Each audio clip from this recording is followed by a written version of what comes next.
This week's episode of The Sit Down is brought to you by Virtuos Boxing. Comfort, performance, and style. Now you could have all three in one Italian-made athletic and streetwear shoe from Virtuos Boxing. Founded by former Italian professional boxer and now coach Donato Di Martise, Virtuos Boxing is fast becoming an authority in the boxing, apparel, and fashion industries. With Donato's experience for understanding that there's no substitute for superior quality, he created Virtuos brand of authentic, durable footwear and apparel for both men and women. Virtuos Boxing has several styles of high top and low top shoes that can be seen worn by pros like Paulie Malignaggi, Jake and Logan Paul, Amy Andrew, Dylan White, Paige Van Zandt, and Ermal Hadribai, to name a few. Or you might find Virtuos Boxing shoes and their iconic duffel bag inspired by Speed Bag found on the fashion-forward streets of Miami, New York, London, or Milan. You could purchase Virtuos Boxing apparel online at virtuosboxing.com. That's Virtuos spelled Virtuos. Fight, resist, and win with Virtuos Boxing. Now, let's get into this week's episode of The Sit Down. What's going on, everyone? Nico here with the Wooden Spoon. We have another episode of The Sit Down, and there's a reason why I'm wearing the Rocky IV jumpsuit. I got the Rocky IV jumpsuit on is because we have a two-time world champion boxer, boxing analyst, and all-around Italian American, Paulie Malignaggi. Thank you so much for coming on, Paulie. I can't tell you how much this means to me. My pleasure, man. My pleasure. I just parked the car. I just got to Boston, so Awesome. grabbing some food. Grabbing some food in the North End. Shout out to the North End. Shout out to my guys up there, Christian Silvestri and the Boston Guido. Yeah, man. Only Italian neighborhood left in the whole United States. Maybe you guys are doing it. Maybe you guys are doing it better up in Canada, or at least the guys up in Canada. You're up on the border yourself, right? Yeah, I mean, Toronto is a different world. There's so many old school people up there. Just it's weird. Like when you get to Canada and stuff, it's like everything's pretty segregated. Like there's an Italian neighborhood still. There's for like all different nationalities. They all have their little spot in Toronto. But yeah. But how's it going? How's it going for you, man? How have you been doing the past year with COVID and quarantines and all that? Takes some getting used to for sure, but maintaining. I even went to Italy for a little bit, but it was still a little bit too shut down for me. I didn't get to enjoy the experience like I would have liked to. I went over there thinking I was going to get away from a lot of the craziness, but instead I joined more of it. Yeah. It was wild up there once all this first started happening. They got hit really hard. So yeah. I know I still have never been, and I've been waiting for him to because I hear once they open back up, there's going to be like travel vouchers and stuff like that. So I'll definitely try to get over there. Yeah. Hopefully they'll have some kind of normalcy. I know for sure. Where's your family from in Italy?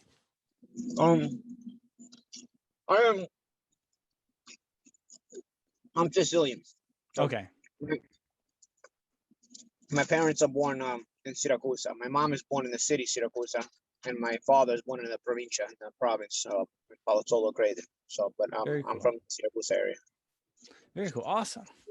Yeah. So my dad still lives out there. Oh, does he? Yeah. Very cool. Very cool. I know that's like. I feel like so on normal years I visit pretty often, but these are not normal years, Yeah, for sure. Yeah, I mean, let's kind of get into it. So like for somebody who like really doesn't know who you are, because we have a ton of like really young listeners on the podcast too, like world champion boxer, like what's your origin story with that? When did you like first like start fighting or get into the sport? I got into the sport when I was 16, a little bit late by the standards of most kids, but I just, it was kind of a situation where I needed some guidance, and boxing gave me that guidance. My family took me to the gym. And it kind of gave it to me, gave me a goal, gave me some principles to stand by. Because really, if you don't stand by the principles in boxing and you go compete, you're going to get your butt beat, So, yeah. So it'll teach you to, some discipline and all that stuff, and understanding that the results are only achieved through work and determination, Absolutely. And then working up from there, you became a national champion. Yeah. How long before you competed at the nationals? I competed at the nationals in 2001. I was competing already in the national tournament since '99, though. But I won the U.S. championship in 2001. Awesome. So it wasn't even that long of a journey, like 16 to. Yeah. I started 16. I had my first amateur fight by 17. By 18, I was competing in certain national tournaments that I could qualify for. But Wow. And by by a certain point though, like I said, in 2001, I was able to really, probably by 2000, I was able to really make the jump, get myself rated in the top 5 in the country. And then in 2001, I won the U.S. National Championship. Very cool. Very cool. So after that, that's when you kind of hopped on the pro scene and then just started doing work from Yeah. there. Yeah. I mean, it was either an option. Either you wait for the next Olympic year, which is going to be 2004. It was 2001. So I didn't want to wait another 3 years, So I just turned pro instead. I kind of needed to get myself together anyway and start being able to support myself. And I was almost 21 years old. I was 20. So it was signing that pro contract, allowed me to have a form of independence myself, Awesome. Awesome. That's awesome. And then like we've mentioned before, like what a career that you've had. It's awesome. Just Yeah. insane. 2-time world champion. So kind of like anything really stand out in like your career wise? I know it's like, I'm sure that's like an extremely broad question to ask, but like, It varies memories, both good and bad, but a lot of learning lessons, a lot of experiences, but a lot of moments that I can look back on and say, the adrenaline I felt in certain moments I'll never feel again. But I'm glad I got to experience it, because it's words wouldn't do it justice, it's highs and lows, just like life in general. The boxing career is kind of a metaphor for life, so you have to know how to roll with the punches, so to speak. for sure, for sure. I mean, I guess it's like kind of a question from you, but like, what's it like when like right after you win that world championship and they put that belt around your waist? Like that's got to be a whole nother. That was, yeah, those are probably the best moments, especially the first one, because the first time you do it, it's you're fulfilling a dream that you had since you walked into the gym. Mhm. I don't think anybody walks into a gym wanting to, be an average fighter, or thinking that, if they're going to embark on this, that their goal is not to try to become among the best or the best. So to achieve that, to hear the ring announcer, announce you as champion, to hear the ring announcer, to be given that world championship belt, even defending it, to be announced as the reigning and defending champion of the world, those have been those are like cool moments that were surreal when I was living them, that now I look back on as I probably took them for granted, because they're in the moment, they go by so fast, but at the same time I do remember thinking like this is a great feeling to hear this, and have this, but you know everything in life is kind of a chapters, they start and they finish, so you got to move on after that. Yeah, for sure. I mean, even like after your career, like the chapter after becoming like, I think one of the best commentators and analysts in the game, very well spoken. You're able to break the sport down for sure. And then and then the sport, I'm sure, better than any other commentator. Like, Yeah, I've was something that I didn't know I could do, but I'm very observant. I was a very cerebral fighter, so I was glad, and I was always a talkative guy, so I was able to, I was able to, I was glad I was able to kind of blend the two things together, because after boxing, rarely do guys make enough money boxing to live the rest of their life on, Mhm.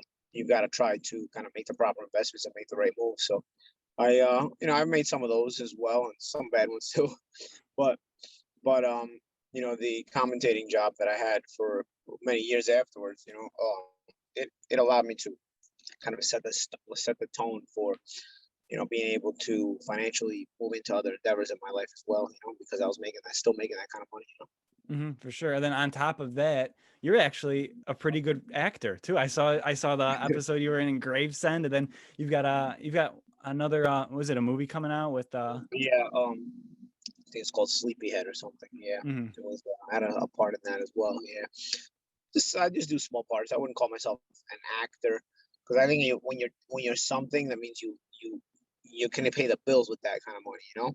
I was Gotcha. a professional boxer, and I was a boxer because I paid my bills with my boxing skills. But my acting doesn't pay my bills, so I think I wouldn't call myself an actor, but Mhm. I probably do I would say I do it on a freelance basis, and I enjoy it. It's fun. I think I'm pretty good at it too. I think so. I but, saw but the but episode of the Gravesend was it was pretty yeah, good. yeah, but It's a lot of hoops to jump through in those businesses, I'm So sure. I'm not. I think I'm done trying to jump through hoops after my boxing career, But when it comes my way, it's Yeah, fun for to sure. How did that was that just try like it out. kind of a spur of the moment thing? Like, did people reach out to Yeah, you for it? yeah. I've done like random acting stuff throughout the years. That people just reached out, to kind of just put me in random scenes once in a while. I never really pursued it. I still don't really pursue it. Hmm. It's not really a world that I probably would get along with too many people in anyway. Hmm. But the art of acting is still enjoyable to me. I don't know. I was in an episode of that show Blue Bloods. Um, Okay. I had a commercial for Nintendo when the Punch Out video game came Hmm. out. In 2009 for Nintendo Wii. I was a model for Little Mac, So the, cool. the the Punch Out video game. So I did some acting there, and then just small stuff, independent stuff, roles. I've done a bunch of little things, but like I said, it's more freelance stuff than anything else. More like it kind of falls in my lap. Maybe I'll do it, maybe I won't, and then that's kind of it. Yeah, for sure. I mean, that's still cool to see that you're able to like reach Mhm. out in other areas because I mean, there's a lot of people in the world like just like so one dimensional thinking like they only do this, they only do that. But it's cool to see like you reach out and really kind of explore and like live life in a sense too, because there's so many people that get kind of trapped and they don't do stuff that they want to do. Yeah, yeah, absolutely. I agree. I agree. I've been fortunate to have been able to, make my own breaks, because breaks in life come from when you're able to create them through your hard work and things like that. I didn't have a great childhood. I didn't finish school, so I was luckily I was able to have the determination enough and the talent enough to work hard and make my talent work for me in boxing, and that kind of opened up other doors for me. And I wouldn't have known that I would have been. My talking would have got me paid too. For That got sure. me paid as well. Yeah, I mean, you're also a great promoter too from like some of your later fights because I mean, because I'm only 24, so I only got to see kind of like the tail end of your fights and stuff like that. I didn't get into boxing like right off the bat. I was kind of as a wrestler in high school, I kind of like first started watching a lot of MMA, UFC, and then after high school ended, I was like, I want to do stuff. I wasn't a good enough wrestler to wrestle in college. I was like, let me try out boxing. I've always liked boxing, and then kind of fell in love with it even more so than mixed martial arts for sure. Yeah, yeah, yeah. It's a challenging thing, But I think anytime people do those individual sports, they're able to channel their inner determination in ways that other things in life don't do that. Absolutely, absolutely, for sure. So, and then what I was getting at too was you going into like different areas, and then seeing you compete bare knuckle, like that was Yeah, that was I mean I mean from my point of view very admirable for you to do something like that, kind of like put it out on the line and go compete in like like in a different world almost, and still yeah, like be super yeah. I competitive. mean, people. I know what it is. It's like weird because people. I feel like people made more of a big deal of that. I feel like once you've been in so many fights, which obviously I have because I've had a professional boxer, like fighting is not like a big deal to you as much as it would be. Like, don't get me wrong. Before I started boxing, you get into a fight on the street or at school or something. I can remember those nerves, like, Hmm. oh, But like, honestly, like I've done this. I've done so much fighting at this point in my life that it's like I don't know. I didn't. It didn't have that same like. Oh my god, trying something new. I mean, it was new, but at least I knew like my hands could be, so my skills that I brought from boxing would protect me and be okay. I've always had bad hands, so people did tell me, "Oh, you're gonna break your hand," and I didn't listen. But and I did break my hand in the second round. In the second round, so I fought the whole fight pretty much one handed after round two. But No, I mean not even so much the but I fighting mean, aspect.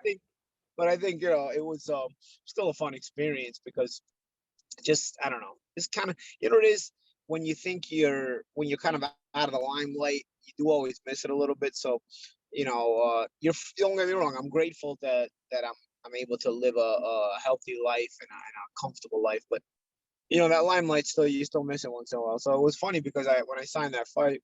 it like all came back, like Mm-hmm. cameras get calls for media and stuff like that. You walk into a place with where the media is, and the photographers are there and stuff like that. So kind of gave me one last little dip, into it. It's For funny. sure. Yeah, I mean, not even like so much the fight, but like all the slack that you got from that. I mean, you were just kind of doing, you did what you wanted to do, and you showed up, and Yeah, yeah. I mean, listen, it is at the end of the day. I mean, I'm don't get me wrong.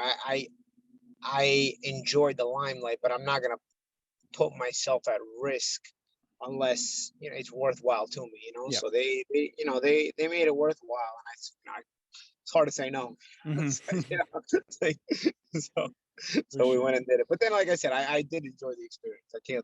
I can't say like I just did it for the money, because then when I was in there and the press conference and the media stuff, it was fun. It was cool, and the fight wasn't that bad either, so it was fun. No, yeah.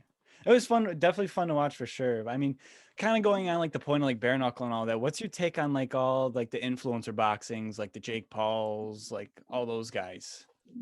I mean, people might look at it from a perspective that it's not fair, but they're doing it, and if they're not the ones getting paid for it, who should be getting paid for it? If they're the Mm-hmm. ones doing it and everybody's watching, if they don't get paid for it, if they don't get their just due for it, somebody's going to be robbing. It means the promoter's going to be making money. Somebody's going to be making money, because when you put on a show and it sells a lot, money comes in. Yeah. So if people don't like Jake Paul making money or Logan Paul making money, when they decide to fight, who should get paid? I mean, Yeah. it would be unjust if anybody else got more than them for the Mm-hmm. show. I mean, including the promoter or anything else. So that's how I look at it. Like I understand the whole. You know what? These guys work so hard and they don't get paid as much as these guys, and they're so much better than these guys. Yes, all logical, all logical. A top level professional boxer probably puts Jake Paul in the ICU, but Mm-hmm. it's not about that. It's at this point, it's about what you can sell, not what you can do. And Jake and Logan have this incredible selling ability, and they are legitimately working hard too. They are. Listen, Yeah. boxing is not an overnight thing, so they're trying to get better. They're probably starting too late to ever become legitimately world Yeah. class, but they're getting decent. I mean, Jake is getting decent. Jake seems to have a little bit of punching power, and he's Yeah. he's learned. I mean, listen, it's obvious by the kind of guys they're putting him with that they know they gotta go easy with the excitement. But at Mm-hmm. the same time, they're picking guys not only carefully but also guys that they can market and push, and so that the fights are makeable. This guy he's fighting now is a former UFC fighter. Yeah. Ben Askren. He was an All American wrestler, so he had a ton of talent in wrestling, obviously, to have that kind of talent. Mm-hmm. But he probably couldn't punch his way out of a wet paper bag. So and you're putting him in a fighting combat only, strictly fighting combat. So it's very strategic. So I wouldn't be surprised if Paul lumps him up too. So, but at the same time, okay, you make all that money. Who's gonna get the money? If Jake doesn't get the money, who gets the money? Because Mm-hmm. you're putting on the show, people are watching, people are paying for it, so it's gonna generate money. What I ask these people is, who should get the money? Unless you're telling me that they should not be allowed to get boxing licenses, which then you're turning into a tyrannical person at that point, Yep. because everybody should be allowed to be able to make the kind of living they want to make if they so can.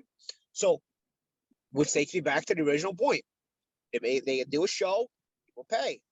They wouldn't do a show if people pay. People are going to pay for it. It's going to generate a ton of money. Who gets the money? Has to be them. Yep. Has to be Jake, because he's the one generating it. It's very logical. For me, if you can't understand this logic, or you don't think of this logic yourself, then you're just a jealous person. The word hater gets thrown around a bit too easily today. Mm-hmm. We can't criticize anybody without getting called a hater.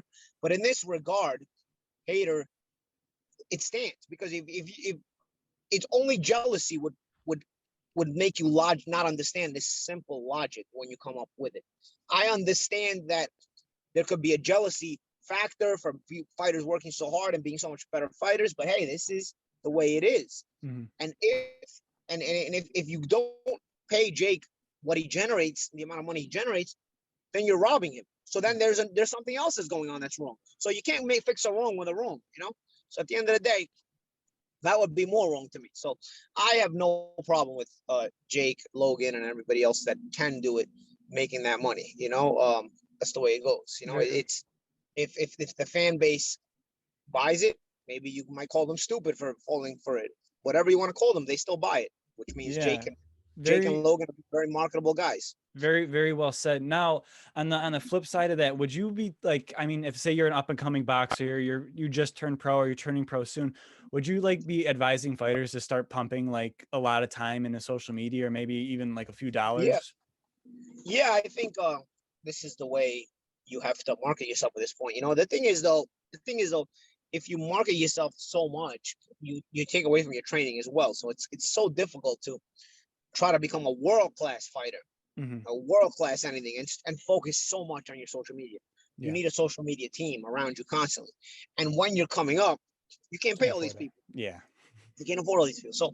So you're gonna end up choosing: are you gonna be a YouTuber, or are you gonna be a try to be a world class professional athlete?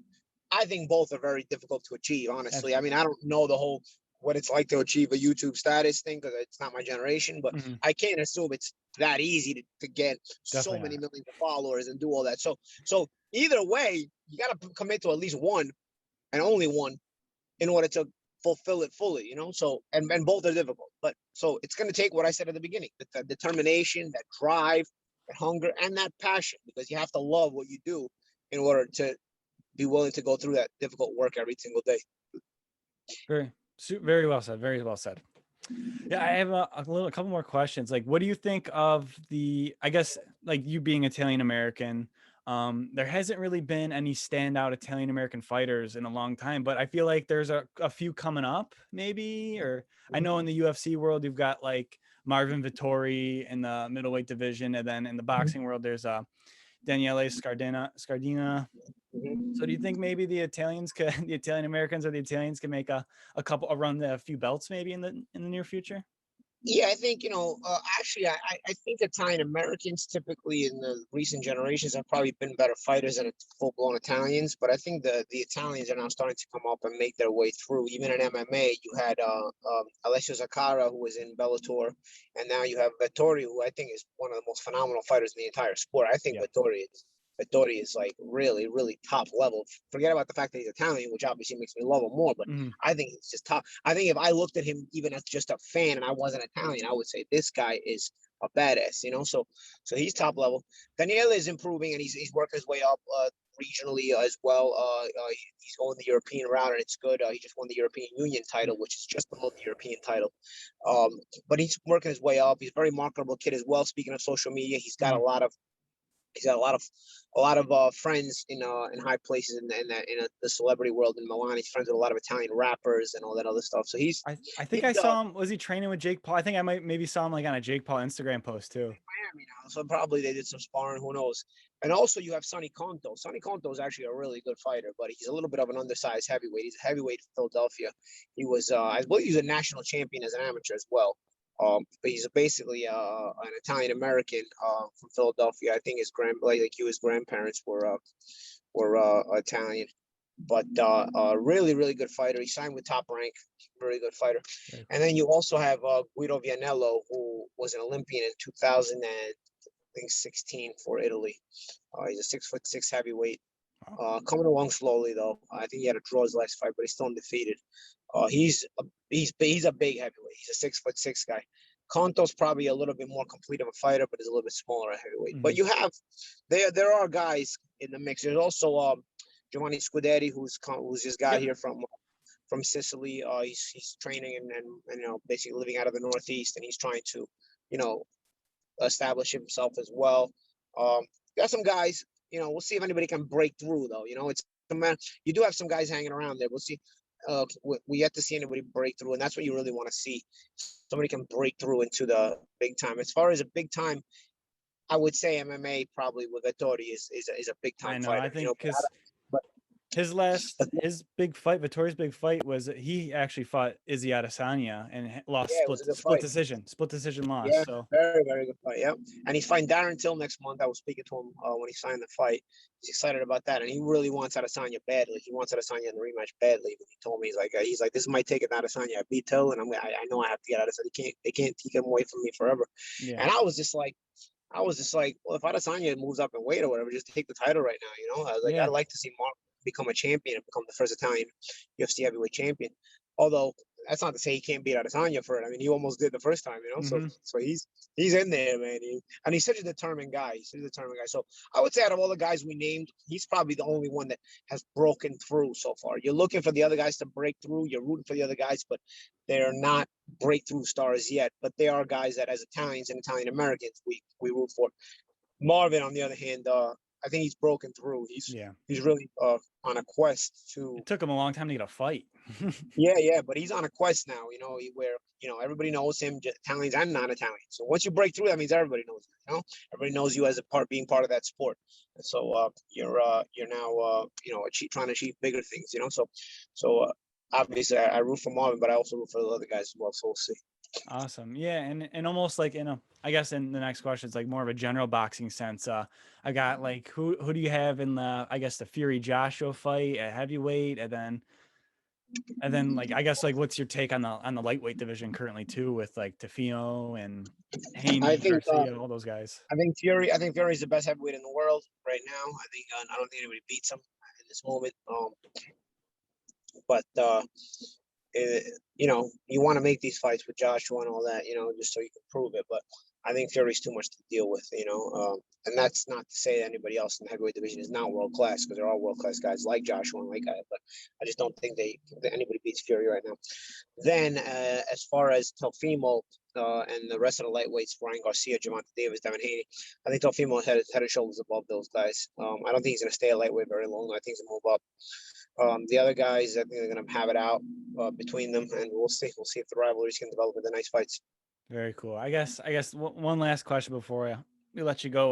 What would you give? I guess not only just fighters in general, but somebody, I guess, trying to work hard at whatever profession they're doing, whether it's starting a business, fighting, sports, like academics. What is like Paulie Malignaggi's words of like success advice? Here's what I say. People used to tell them. I used to hear the words, "Do something you love." Do something you love, and I used to think like, that's such a dumb thing, because not something you love might not get you get paid in life, might not be something that's meaningful in life. But in reality, it was me not fully understanding that.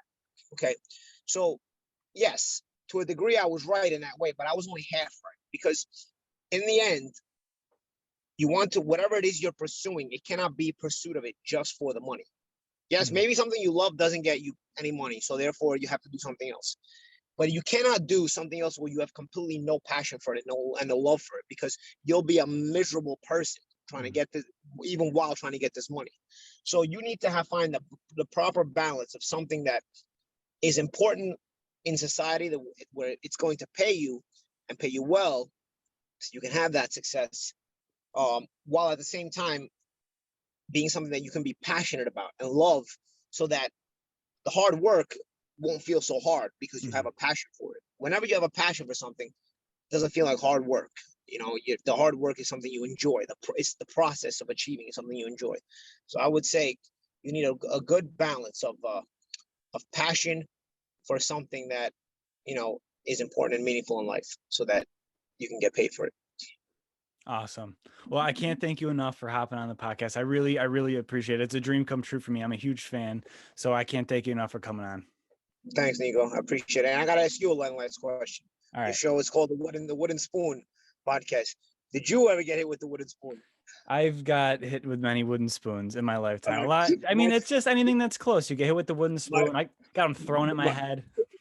Myself too, yes. I just wanted to see if you were authentic with the wooden spoon. I'm authentic. Wooden spoon. You're young enough where maybe that generation could have passed you. I was right on the line. Right on the line. I lived my nona for enough years to get anything thrown at my head. Good stuff, man. You're an original one, brother. All right. I appreciate that. But where can everybody follow you? Everybody follow Paulie on Instagram. Go check him out. Yeah, Twitter, Instagram @Paul Malignaggi. Awesome. Well, everybody, thank you so much for listening to this episode of The Sit Down. We'll catch you in the next episode. Ciao. Thanks for watching this week's episode of The Sit Down, guys. Just remember to go to virtuosboxing.com. Get your gear. I had just picked up a pair from the Vesuvio collection, and I gotta say, these are the best shoes I've ever worn working out. I go to boxing every day to get my workout in, and I gotta say these beat any normal sneaker or wrestling shoe that I've ever worn. So super happy. So guys, go check out virtuousboxing.com and make sure you follow them on all their social medias.